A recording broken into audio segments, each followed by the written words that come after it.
السلام عليكم ورحمة الله تعالى وبركاته، متتبعات قناة كيتشن ابتسام دو باغي. كنرحب بكم على قناتي وقناتكم، وكنتمنى ان فيديو اليوم يلقاكم في احسن حال. اذا كنتوا الاول مرة كتشاهدوا القناة كنتمنى منكم انكم تشتركوا في القناة وتفعلوا الجرس باش توصلوا بكل جديد. حصتنا اليوم متعلقة بالمملحات، وغادي نوجدوا مع بعض كريب ملح بواحد الحشو رائع للغايه. بالنسبه للمقادير باش نوجدوا هذا الكريب وعجينه الكريب الهائله، كنحتاجوا ليها 250 غرام من الدقيق الممتاز المنخول، كنحتاجوا ايضا 500 ملل ديال الحليب بدرجه حراره المطبخ، حبتين ديال البيض، 50 غرام ديال الزبده المذابه. بالنسبه للتوابل باش غادي نسمو الكريب ديالنا غادي نحتاجوا الملح، ابزار، بودرة الثوم، وملعقة كبيرة ديال المعدنوس المجفف. بالنسبة للبيشاميل غادي نحتاجو ليها الملح، 500 ملل ديال الحليب، غادي نحتاجو ايضا ملعقتان كبيرتان ديال الدقيق، ملعقتان كبيرتان ديال الزبدة، وجوج مربعات او قطع ديال الجبن المربع، ونص ملعقة صغيرة ديال الابزارات الخمس، والجوزة نود مسكاد. غادي نحشيو هاد الكيش هاد الكريب ديالنا عفوا ب 150 غرام ديال اللحم المدخن، وملعقة كبيرة ديال الخضر المجففة، و200 غرام ديال جبن جودة. وغادي نبداو على بركة الله باش غادي نحضروا هاد الكريب هادو اللي كيجيو هائلين للغاية، الحشو ديالهم كيجي اروع من رائع. اول حاجه غادي نبداو بها على بركه الله، وهي غادي نوجدوا العجينه ديال الكريب اللي غادي نحضروها هاد المره بالحليب. غادي نوضعوا في اناء 500 ملل ديال الحليب، كنضيفوا عليه حبتين ديال البيض و50 غرام ديال الزبده المذوبه وكتكون بردت لينا، وكنضيفوا داك التوابل اللي غادي نسمو بهم هاد العجينه ديال الكريب، وهما عباره عن الملح، ملعقه كبيره ديال المعدنوس المجفف، يمكن لكم تعوضوه بالمعدنوس الطري، وكنضيفوا بودره الثوم مقدار نص ملعقه صغيره، ونص ملعقه صغيره ديال الابزار. غادي نخلطوا هاد الخليط ديال السوائل ديال الحليب والبيض والزبده المذابه وداك التوابل، ومن بعد غادي نبداو نضيفوا 250 غرام ديال الدقيق شويه بشويه حتى كنخلطوا هاد الخليط ديال العجينه ديال الكريب. هاد العجينه ديال الكريب كتجي هائله للغايه، وكنحصلوا على دي كريب اللي كيجيو رائعين بزاف بزاف. وكنتمنى ان الوصفه ديال اليوم تكون نالت الاعجاب ديالكم، وتشاهدوا الفيديو حتى النهايه ديالو باش تعرفوا على الطريقه المفصله في التحضير ديال هذا الكريب هذا وصلصه البيشاميل اللي غادي نحضروها بواحد الطريقه مختلفه. اذا كنستمر على هذا الشكل هذا كالميكسي هاد العجينه هذا لاباط ديال الكريب ديالنا. ملي غادي نخلطوا مزيان هاد العجينه ديال الكريب، راه ضروري اننا نخليوها في الثلاجه لمده ديال واحد 30 دقيقه او حتى ساعه في الثلاجه باش كترتاح لينا هاد العجينه ديال الكريب. عاد من بعد كنطيبوا الكريب ديالنا.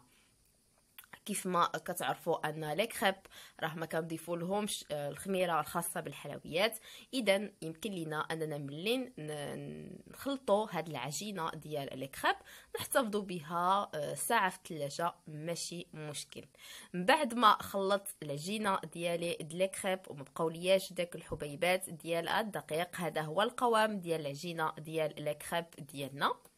غادي نوضعها في واحد الاناء اللي غادي يكون صغير على هذا، وغادي نغلفها بالبلاستيك الغذائي، وغادي نوضعها في الثلاجه باش كترتاح ليا هاد العجينه ديال لي كريب. كيف ما لاحظتوا معايا هذا هو القوام ديال العجينه ديال لي كريب اللي لازم اننا نحصلوا عليه، وهاد العجينه هذه كتجي رائعه للغايه، وكنحصلوا على دي كريب اللي كيجيو زوينين بزاف.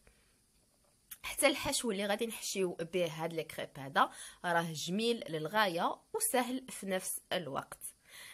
غادي نوضع العجينه ديال لي كريب في الثلاجه كترتاح. ومن بعد ما رتحت ليا العجينه ديال لي كريب، الان غادي نطيب معكم لي كريب في مقلاه اللي كتكون مخصصه باش كنطيبوا لي كريب ديالنا على نار مرتفعه. كنطيبوا لي كريب، كنوضعوا المقدار ديال العجينه ديال لي كريب في هاد لابوال هادي، وكنوزعوا بسرعه داك العجينه ديال لي كريب باش العجينه ديال لي كريب ما كتجيش غليظه وكتجي لينا رقيقه هاد العجينه ديال لي كريب.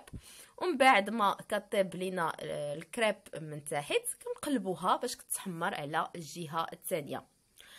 اذا داك المعدنوس المجفف اللي وضعناه في هاد العجينه ديال لي كريب كيعطينا واحد اللون زوين، داك الخضوريه ديال لي كريب، وايضا كيعطي واحد المذاق جميل. وكيف ما كتعرفوا ان المعدنوس صحي للغايه. من بعد ما طابت ليا من جهه السفليه لي كريب ديالنا قلبناها وكنطيبوها على الوجه. كيف ما وريتكم ان النار كتكون عاليه ماشي نار مهيله باش كنطيبوا لي كريب ديالنا. وكيف ما قلت لكم ان خصها تكون عندنا واحد المقلاة خاصه باش كنطيبوا لي كريب، ويمكن لينا نعتمدوا المقلاة اللي كنطيبوا فيها بغرير باش نوجدوا لي كريب ديالنا. كيف ما كتلاحظوا العجينه ديال لي كريب كتجي هائله. الان بعد ما طيبت الكميه كلها ديال لي كريب غادي نوجد معكم صلصه البيشاميل بواحد الطريقه مختلفه وبسيطه للغايه، خصوصا للاخوات اللي كيتكور ليهم داك الدقيق ملي كيوجدوا صلصه البيشاميل بالطريقه التقليديه. اذا طريقتي اليوم باش نوجد هاد صوص البيشاميل: في كسرونه كنوضع 500 ملل ديال الحليب، كنضيف عليهم ملعقتان كبيرتان ديال الدقيق. الحليب كيكون مازال لي بارد، كنضيف عليه داك الدقيق وكنخلط بالخلاط اليدوي باش كيذوب ليا داك الدقيق مع داك الحليب وما كيبقاو ليناش داك الكويرات. هاد العمليه هذه راه ناجحه 100% باش نوجدوا هاد صلصه البيشاميل بدون حصول على كويرات الدقيق. من بعد ما خلطت داك الحليب مع الدقيق مزيان مبقاو لياش داك الكويرات ديال الدقيق، كنوضع ملعقتان كبيرتان ديال الزبده، وكنضيف ايضا ملعقه كبيره ديال الخضر المجففه ونصف ملعقه صغيره ديال الابزارات الخالصه اللي كتعطي واحد المذاق جميل بزاف من هاد صلصه البيشاميل. وما نساوش صوص البيشاميل لازم اننا نضيفوا له نواه مسكاد اي الكوزه، راه كتعطي واحد الرائحه او واحد المذاق جميل لصلصه البيشاميل. كنستمروا على هذا الشكل هذا، كنحركوا على نار متوسطه هاد صلصه البيشاميل ديالنا حتى غادي تعقد لينا. الان غادي نضيف 2 قطع ديال الجبن المربع، يمكن لكم تعوضوه بالجبن المثلث. هذا الجبن هذا الاضافه ديالو لصلصه البيشاميل كيضيف لنا واحد المذاق زوين بزاف من لاصوص ديالنا، وكتجي صلصه البيشاميل لذيذه بزاف. وما نساوش نضيفوا شويه د الملحه على هاد صلصه البيشاميل. كيف ما لاحظتوا معايا الطريقه ديال التحضير ديال هاد صلصه البيشاميل كيف ما كتشوفوا راه سهله بزاف، والنتيجه كتكون ناجحه 10000% بدل 100%. وخصوصا هاد الطريقه هذه للاخوات المبتدئات، ولو كنتي محترفه جربي هاد الطريقه وما غاديش تندمي عليها. من بعد ما بدات كتكاتف ليا لاصوص بيشاميل ديالي، داب ليا داك 2 قطع ديال الجبن المربع اللي ضفناها ليها. كتلاحظوا لا تكستور ديال هاد لاصوص هادي. الان غادي نضيف عليها 150 غرام ديال اللحم المدخن اللي قطعته قطع صغيره، كنخلطو على مع هاد صلصه البيشاميل باش كيطلق ليا داك المذاق ديال الفومي ديال المدخن في هاد صلصه البيشاميل، وكنحصلوا بهذا على واحد الحشوه اللي كتجي هائله للغايه وما تشبعوش منها.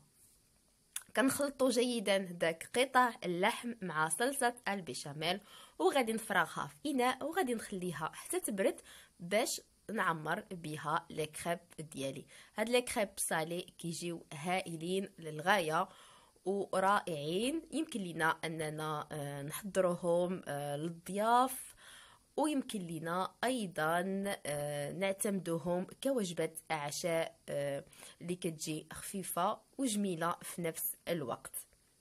اذا من بعد ما فرغت هاد لافارس هادي اللي غادي نفرسي بها لي كريب ديالي، غادي نحتفظ بها جانبا حتى تبرد ليا، عاد غنفرسي بها لي كريب ديالي.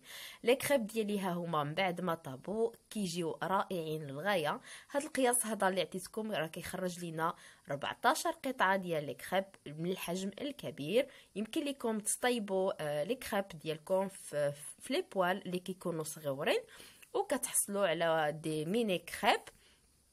كتلاحظوا ان الكريب كيجي ناجح 100% وكيجي جميل بزاف بزاف.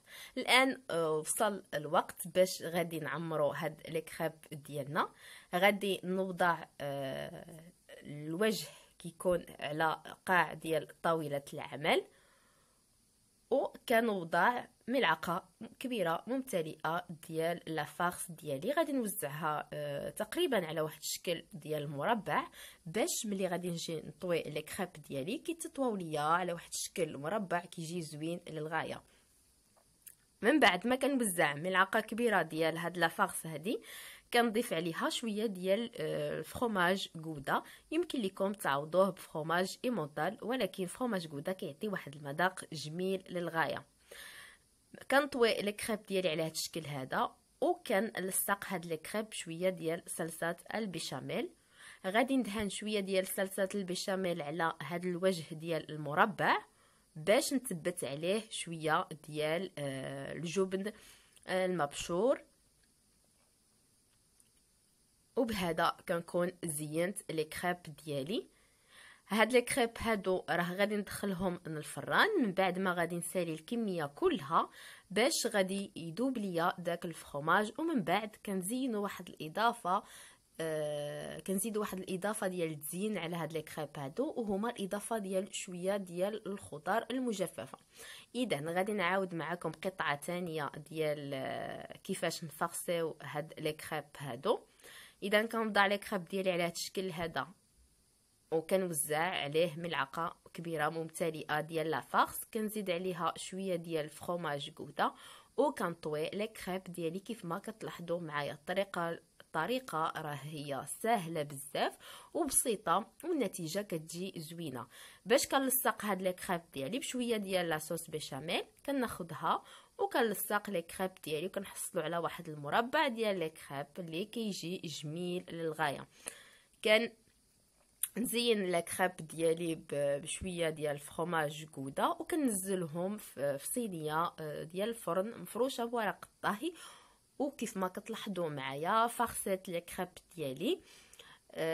انا لي كريب ديالي راه جاو شباعيين، فرسيتهم مزيان. لهذا هنا عمرت غير 12 قطعه ديال لي كريب، ولكن راه شاطوا ليا جوج بلا لا فارس.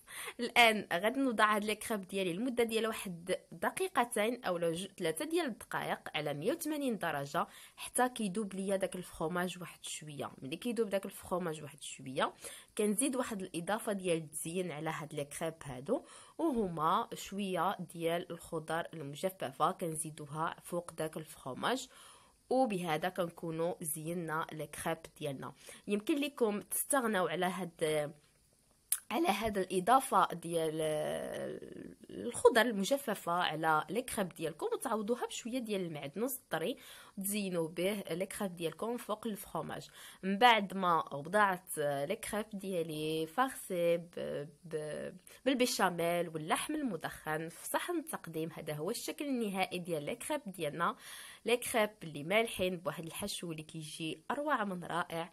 كنتمنى ان فيديو اليوم يكون نال الاستحسان والاعجاب ديالكم، وما تنساوش كالعاده بارطاجيو لا فيديو مع الاصدقاء والاحباب ديالكم. وشكرا بزاف لتشجيعاتكم ولدعمكم المتواصل ليا، ودمتم في رعاية الله وحفظه، وإلى اللقاء في فيديو قادم إن شاء الله، ومع السلامة. ومن بعد ما قطعت قطع